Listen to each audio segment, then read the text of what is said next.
십자가의 죽으심과 부활하심으로 우리에게 주신 하나님의 놀라운 은혜, 그 은혜와 사랑이 우리 모든 성도들에게 충만하기를 주의 이름으로 축원합니다.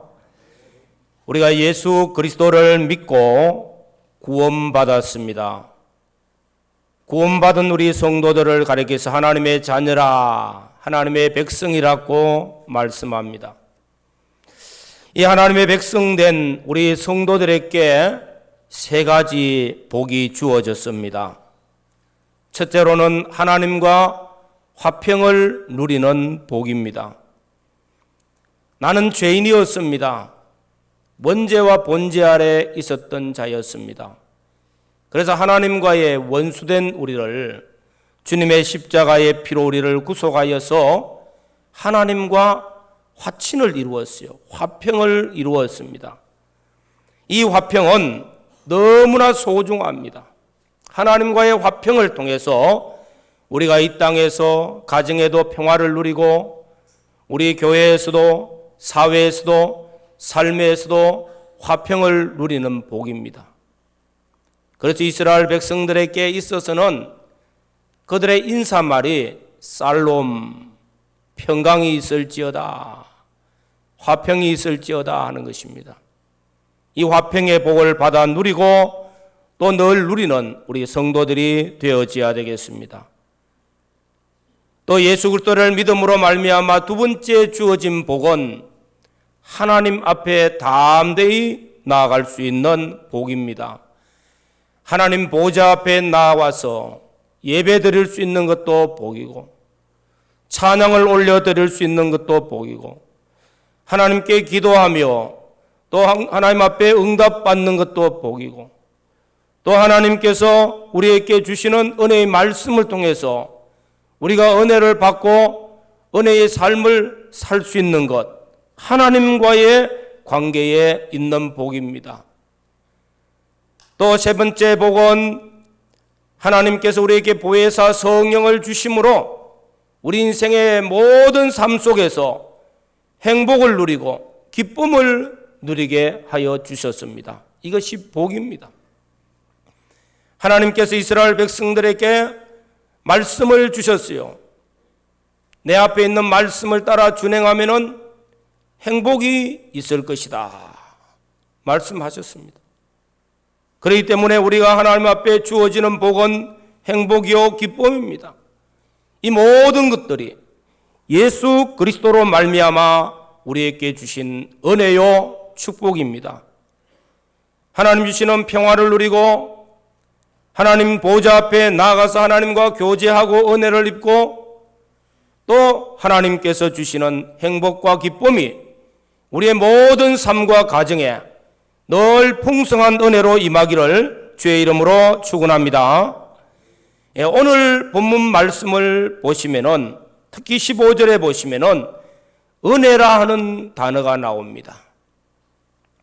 또 하나는 선물이라 하는 단어가 나옵니다. 또 하나는 넘쳤다 하는 단어가 나옵니다. 이 세 가지 단어를 주의 있게 또 유심히 보시기를 바랍니다. 오늘 찬양을 통해서도 오 놀라운 은혜, 하나님이 우리에게 주신 이 은혜는 값없이 거저 주신 바 된 은혜입니다. 은혜는 공짜로 거저 주시는 거예요. 하나님이 우리를 사랑하셔서 주신 은혜는 값없는 하나님의 은혜였다는 것입니다. 선물, 우리 인생에 있어서 우리를 십자가에서 구속하신 주님, 내가 가면은 보혜사 성령을 너에게 보내주겠다. 이 성령을 주시면서 우리가 신앙생활에 하나님 나를 도와주십시오, 내 인생의 노정에 복을 주시고 주의 은혜를 베풀어 달라고 기도할 때 하나님께서 우리 기도를 들으시고 성령을 선물로 주시지 않겠느냐. 내게 주신 성령의 은혜, 하나님의 은혜요 축복입니다. 오늘 또 예배를 마치고 나가시면은 선물이 하나씩 주어집니다. 작은 봉지지만서도 이제 추위가 닥치면서 맛있게 떡국을 끓이 드시라고 떡국 한 봉지씩을 드리게 됩니다. 선물이에요. 돈 내라고 안 합니다. 선물은 받으면 참 좋아요. 기뻐요. 하나님 우리에게 주신 선물 얼마나 좋은지 모릅니다. 그리고 마지막 말씀은 넘쳤다 하고 있어요. 하나님이 주신 은혜와 하나님 주시는 선물은 넘치는 은혜였습니다. 조금이 아니라 넘쳤다는 말씀. 그래서 오늘 제목의 말씀을 넘치는 하나님의 은혜라. 이 하나님의 은혜가 우리 모든 성도들 각자에게 어떻게 우리에게 나타나고 있는지를 깨닫고 또 이 말씀을 통해서 누리는 은혜가 또 넘치고 풍성한 은혜를 누리는 삶으로 이어지는 역사가 있기를 주의 이름으로 축원합니다. 오늘 첫 번째 말씀은 첫 번째 은혜는 대표성의 은혜입니다. 대표성의 원리에 나타난 하나님의 은혜라는 것입니다. 사도 바울은 오늘 말씀을 통해서 이 대표성의 원리를 어떻게 설명을 할까 하고 두 사람을 대표로 세웠습니다. 한 사람은 첫째 아담, 인류 시조 아담을 대표하였고 또 한 사람은 둘째 아담 예수 그리스도를 나타내고 있습니다. 이 두 사람은 다 대표입니다. 대표. 첫 아담은 실패한 것을 나타내고 있고요. 둘째 아담은 성공한 것을 나타냅니다. 첫 번째 아담은 인류 시조 아담이 에덴 동산에서 하나님의 형상대로 지음받은 에덴 동산 거기서 하나님의 형상대로 지음받을 때에 생육하고 번성하고 땅에 충만하라 세상을 정복하고 다스리라 말씀했습니다. 그런데 에덴 동산에서 하나님 먹지 말라는 선악과를 따먹음으로 불순종의 죄를 지었습니다.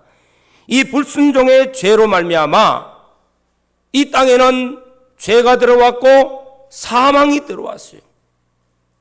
모든 인류가 죄와 사망 아래 있게 되어졌습니다. 그것이 대표예요. 첫 아담은 모든 인류를 대표함으로써 오늘 우리 모든 사람들은 다 원죄와 본죄 아래 놓여 있고 죄로 말미암아 사망 아래 놓여졌다는 사실입니다. 그럼 둘째 아담 예수 그리스도는 우리를 대표하시는 분으로서 첫 아담이 실패한 것을 회복하기 위해서 이 땅에 오셨습니다. 그리고 예수 그리스도께서는 온전한 순종으로 말미암아 십자가에 죽으시고 부활하심으로 우리를 대속하여서 우리가 하나님 앞에 구원의 은혜를 입고 회복의 은혜를 입었습니다. 이것이 하나님이 우리에게 거저 주신 바 된 하나님의 은혜요. 또 이것은 특별한 은혜. 뭐 어떻게 표현을 합니까? 그래서 오늘 또 찬양을 올려드린 이 찬양곡이 바로 오 놀라운 은혜라는 것입니다. 표현하기에는 너무너무 힘들죠. 무엇으로 표현할 수 다 못합니다. 이런 표현을 사도 바울은 찬송하리로다 하고 말씀하는 겁니다. 이 놀라운 은혜요. 그런데 첫 번째 아담, 인류 시조 아담이 하나님의 말씀을 불순종하여 타락하였고 그 죄값으로 사망이 왔는데 그 죄와 사망이 우리에게 전가되어졌다. 저와 여러분들은 예수 그리스도를 믿음으로 말미암아 그냥 그대로 받아들이고 있다는 것입니다. 그러나 실제적으로 이성적으로 지식적으로 합리적으로는 받아들이기가 아주 어려운 말씀입니다. 어떻게 내가 수천 년 전 인류 시조가 범죄한 죄를 내가 그 죄를 받아가지고 있는 말이에요. 그 삶이 어떻게 내게 왔느냐. 이성적으로나 또한 지성적으로나 합리적으로나 요즘 과학적으로나 증명되지 않습니다. 그러나 분명한 것은 인류 시조가 대표성을 가지고 범죄한 그 죄로 말미암아 우리에게도 이 죄가 왔어요. 그 죄를 가리켜서 원죄라. 그 죄로 말미암아, 원죄성으로 말미암아 우리가 지금 또 죄를 짓고 있었다는 것입니다. 그런데 이것을 우리는 믿음의 눈을 보면은 보여집니다. 우리가 예수 그리스도를 가지고 믿음의 눈으로 보면은 이 모든 것들이 보여지기 때문에 우리 모두가 다 믿음으로 보니까 하나님께서 창조주시다, 천지 만물을 말씀으로 지으셨다 믿습니다. 이성적으로는 안 믿어지요. 지성적으로는 오히려 창조론보다는 진화론을 더 믿게 돼요.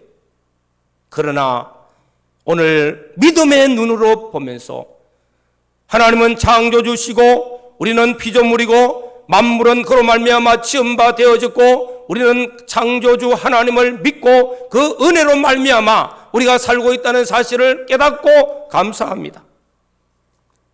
우리의 믿음의 눈으로 볼 때에 동정녀 마리아께서 예수 그리스도가 탄생하셨고 우리를 위해서 십자가에 죽으시고 3일 만에 부활하셔서 우리를 대속하여 우리를 구원하셨다. 이 복음을 믿음의 눈으로 보니까 동정녀 마리아께서 탄생하신 예수 그리스도가 메시아인 것을 고백합니다. 구주인 것을 고백합니다. 오늘 또 하나님 전에 나와서 예배를 드리면서 사도신경을 고백했습니다.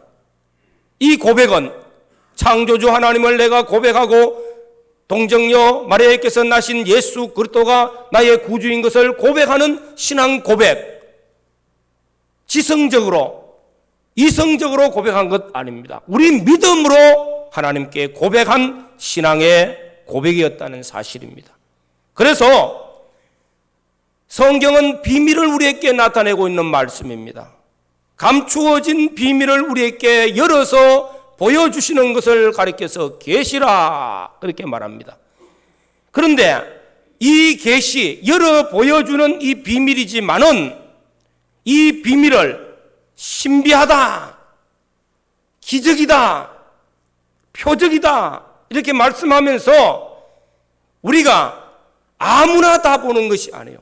아무나 믿어지는 것이 아니라 성령의 감동하심을 받고 하나님의 자녀된 하나님의 백성들이 되기 때문에 이것이 믿어지고 이 기적을 믿어지고 여기서 보여주는 비밀을 보고 여기서 보여주는 계시를 보고 우리 믿음이 자라갑니다. 그래서 창조주 하나님께서 우리를 사랑하셔서 독생자 예수 그리스도를 보내어 나를 위해서 십자가에 피 흘려 구속하여 주셨구나. 이 은혜는 놀라운 은혜였구나. 놀라운 은혜를 찬양하는 것입니다. 찬송가 310장에 보면은 하나님의 은혜로 이 쓸데없는 자 왜 구속하여 주셨는지 난 알 수 없도다. 그저 주심받은 은혜였기 때문입니다. 우리가 다 깨닫지 못하지만은 성령이 우리를 감동시켜서 우리의 심령을 열어주셔서 보게 하셨고 깨닫게 하여 주신 이 은혜, 우리 모두가 예수 그리스도로 말미암아 주어진 이 은혜에 대해서 진심으로 감사하며 하나님 앞에 찬송하며 영광 올려드리는 복 있는 성도들이 되어지시기를 주의 이름으로 축원합니다. 대표성의 원리를 통해서 우리에게 주신 놀라운 축복, 오늘 이 말씀을 통해서 우리가 또 한 번 더 깨닫는 것은 한 사람의 소중성, 한 사람은 너무나 중요하다는 것을 발견하게 됩니다. 한 사람의 불순종으로 말미암아 전 인류가 죄를 지은 원죄를 가지고 태어나고 사망 아래 놓여졌고, 한 사람 예수 그리스도의 순종으로 말미암아 사망 아래 있는 우리를 살리시고 영생을 주셨다는 것입니다. 얼마나 중요한 겁니까? 이 중요한 한 사람, 이 한 사람의 원리가 영적인 원리로서 우리에게도 적용되어집니다. 너무나 소중하다는 것입니다. 다시 말하면 나 한 사람은 대단히 소중하다는 사실이에요. 나는 정말로 중요한 사람이라는 것입니다. 나 한 사람이 하나님께 기도하면은 하나님은 나로 말미암아 그 기도를 들어주시고 우리 가정에도 복을 주시고 우리 교회에도 복을 주시고 우리 사회에도 하나님께서 우리 기도를 들어 응답하시는 역사가 나의 기도를 통해서 이루어집니다. 그러면은 우리가 이 한 사람의 나 한 사람의 소중함을 깨닫지 못하면은 내 하나쯤 기도 안 하면 어때? 그렇게 생각할 수 있습니다.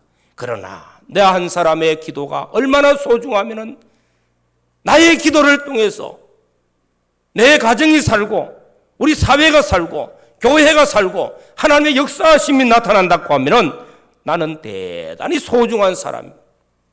중요한 사람입니다. 나 한 사람 없다고 교회가 어찌 되나?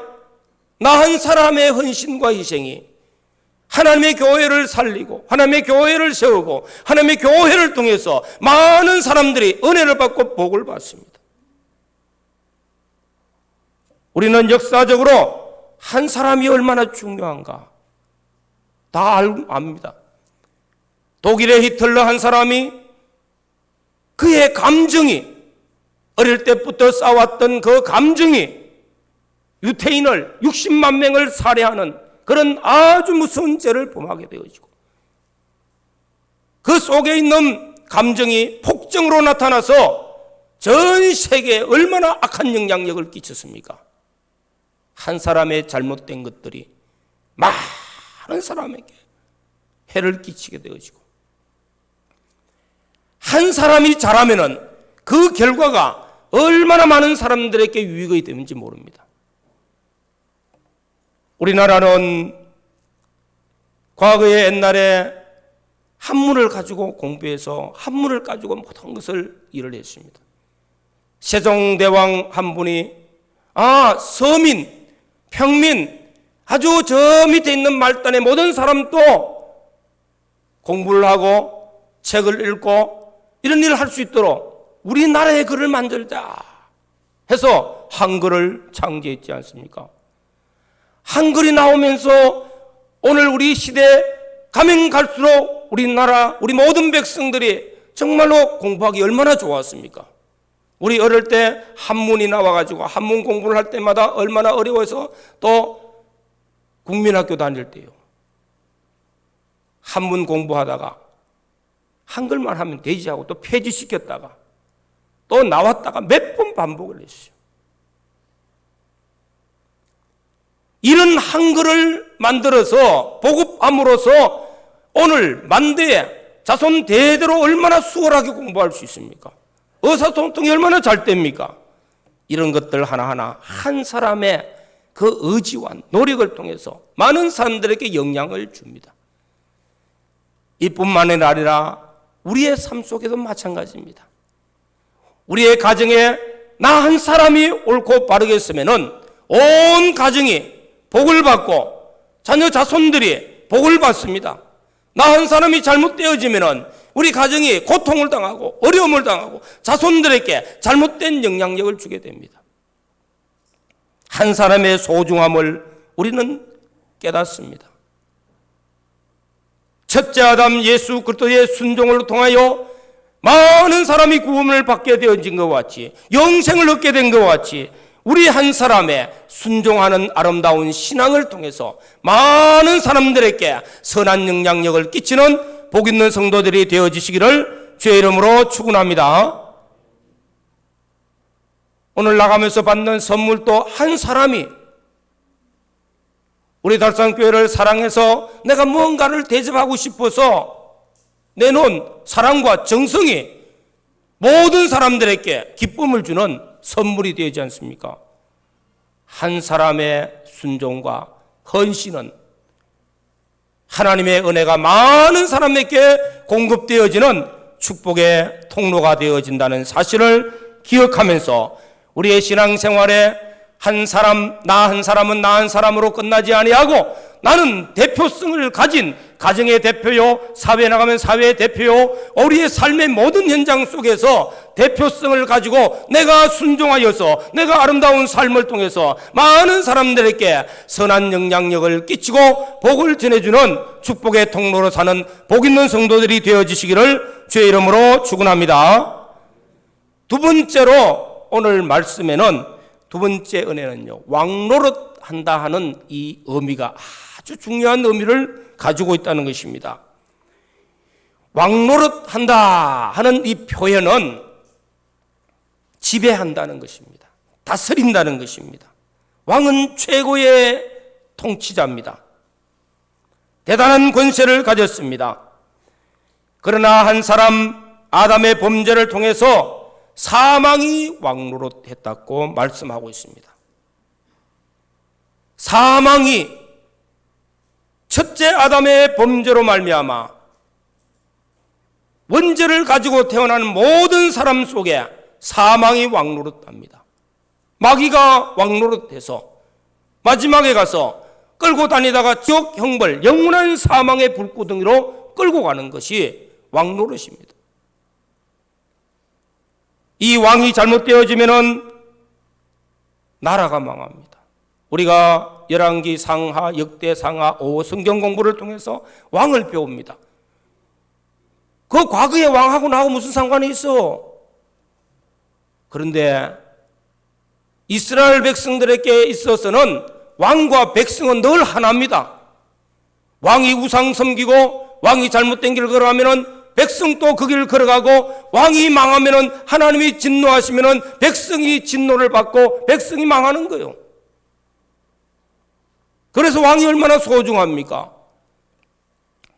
그런데 첫 아담으로 말미암아 마귀가 우리에게 왕노릇하고 사망이 왕노릇하던 우리를 예수 그리스도로 말미암아 우리가 구원의 은혜를 받고 이제는 은혜가 우리를 왕노릇한다고 말씀합니다. 하나님의 은혜가 우리를 붙드시고 은혜로 인도하는 사람들이 되어졌다는 것입니다. 이것이 얼마나 큰 은혜입니까? 얼마나 큰 복인지 모릅니다. 주님의 십자가의 죽으심과 부활하심을 통해서 우리에게 죄를 이기시고 우리의 모든 죄를 사죄하시고 우리에게는 죄 없는 자로 하나님 앞에 순종하는 의인으로 하나님과 화친된 자로 이제 우리가 깨끗한 심령에 하나님이 우리 보좌에 늘 왕이 되어 다스리는 자로 바꾸어졌다는 것입니다. 오늘 사랑하는 성도 여러분, 내 안에는, 내 보좌에는 누가 나를 다스리는 왕이 되었을까? 마음에 한번 새겨보십시오. 내 안에 누가 나를 다스리고 있을까? 마귀가 나를 지배하고 있을까? 하나님이 나를 다스리는 사람이 되었을까? 성령이 나를 감동시켜서 늘 성령의 인도를 받고 사는 사람일까? 마귀가 나를 감동시키고 마귀가 나를 붙들고 죄악의 길로 끌고 가고 있을까? 우리 교회 새신자부에 새로 오신 분들이 어서 교육을 받으면 사형리 교육을 받습니다. 이 사형리 교육에 보면은 예수 믿기 전에는 내 보좌에는 언제든지 마귀가 왕이 되어 있어요. 마귀는 눈에 보이지 않지만은 내가 왕이 되어 있어요.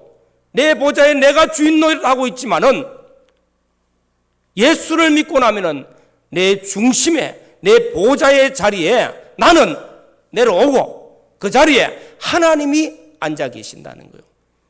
이것이 우리 인생이 바꾸어지는 비결입니다. 하나님께서 나의 왕이 되어지고 내 속에서 나를 다스리면은 우리 인생의 삶은 하나님의 은혜로 인도하심을 받기 때문에 복 있는 삶이 되어지고 은혜의 삶이 되어지고 우리를 선하게 인도하시는 복된 걸음이 되어지는 줄로 믿습니다. 예수 그리스도로 말미암아 이제 하나님께서 내 안에 왕이 되시고 나를 다스려서 은혜가 나를 왕노릇하는 복 있는 인생으로 변화된 나인 줄로 믿습니다. 이 변화된 나를 위해서 하나님께서는 끊임없는 은혜를 베풀어 주십니다. 그래서 이 은혜가 넘치는 은혜라고 말씀합니다. 그래서 우리는 이 넘치는 은혜를 입고 풍성한 삶을 살아야 되겠습니다. 한 사람 예수 그리스도의 은혜로 말미암아 내게 주신 선물은 많은 사람에게 넘쳤느니라 말씀합니다. 우리가 그리스도 안에서 그 은혜의 풍성함을 따라 은혜가 넘친다는 겁니다. 풍성하다는 것입니다. 가나 혼인 잔치를 다 하실 것입니다. 요한복음 2장에 보면은 가나에 혼인 잔치가 열렸어요. 한참 잔치가 무르익을 시간에 포도주가 떨어졌더라. 포도주가 떨어졌어요. 2000년 전 잔치집에 음식이라고 하면은 떡하고 포도주가 줍니다. 근데 포도주가 떨어졌다. 포도주가 떨어지면 그 다음에 오는 것은 실망이고 그 다음에 오는 것은 잔치의 기쁨은 싹 없어지고 부족한 마음, 기쁨이 없어져 버려요. 그런데 그 자리에 예수님께서 계셨다는 것입니다. 어머님 마리아가 예수님께 청하여서 예수님께서 종들에게 항아리에 물을 갖다 부으라. 아니 이 맹물과 뭐 하실라고요? 아무도 묻는 자가 없어. 종들이 6 항아리에 물을 가득 채웠습니다. 그리고 어떠서 연회장에게 갖다 주라. 잔치집에 갖다 주셔 보니까 이 포도주가, 이 물이 포도주로 변하여서 처음보다 나중이 더 맛있고 처음보다 나중이 더 풍성했다는 것입니다. 무엇을 통해서 이루어졌습니까? 예수 그리스도의 은혜가 있고 순종을 통해서 풍성한 은혜를 이 잔치집에 누리게 되어지니까, 풍성한 은혜를 누리니까 기쁨이 넘치고 이 잔치집이 은혜가 더 넘치기 때문에 행복이 더 넘치는 잔치자리가 되어지지 않습니까? 오늘 우리의 신앙생활에도 마찬가지입니다. 더 풍성한 은혜, 더 넘치는 은혜를 누리면서 우리 인생을 살기를 원하십니까? 믿음밖에 없습니다. 순종을 통해서 예수 그리스도는 이 땅에 오셔서 예만 있었고 아니오는 없었다고 말씀합니다. 온전한 순종, 죽기까지 순종하심으로 우리를 대속하셨고 우리를 하나님의 자녀로 삼으시고 하나님과 교제하는 특별한 은혜를 베풀어 주셨고 넘치는 은혜를 누릴 수 있도록 성령을 우리에게 주시고 우리의 믿음을 우리에게 늘 가꾸어 주시고 이 믿음의 풍성함을 통해서 하나님 베푸시는 은혜를 누리게 하여 주셨습니다. 오늘 살아가는 성도 여러분, 나 같은 죄인 주님이 십자가의 피로 구속하심으로 주님이 주시는 대속의 은혜로, 사랑의 은혜로 넘치게 해주셨고 이제껏 내가 산 것도 주님의 그 풍성한 은혜 아래 살게 하여 주셨고 이 풍성한 은혜, 차고 넘치는 은혜가 오늘 우리가 받았습니다. 믿음으로 누리면서, 믿음으로 더 풍성한 은혜를 누리면서 하나님이 주시는 기쁨을 누리고 행복을 누리는 복 있는 성도들이 되어지시기를 주의 이름으로 축원합니다. 다 같이 통성으로 기도드리겠습니다. 이 시간 기도하실 때에 첫째로는 내게 주어진 이 풍성한 은혜, 내게 주신 이 복이 지금 내가 누리고 있습니까? 다시 한번 능 깨닫고 누리지 못하는 나의 모습을 하나님 앞에 회개하고 누리는 삶으로 나아갈 수 있도록 믿음이 더 충만해지게 해달라고, 믿음으로 사는 자가 되어지게 하고 인생의 모든 삶을 믿음으로 승리하는 자가 되게 해달라고 기도하시기를 바랍니다.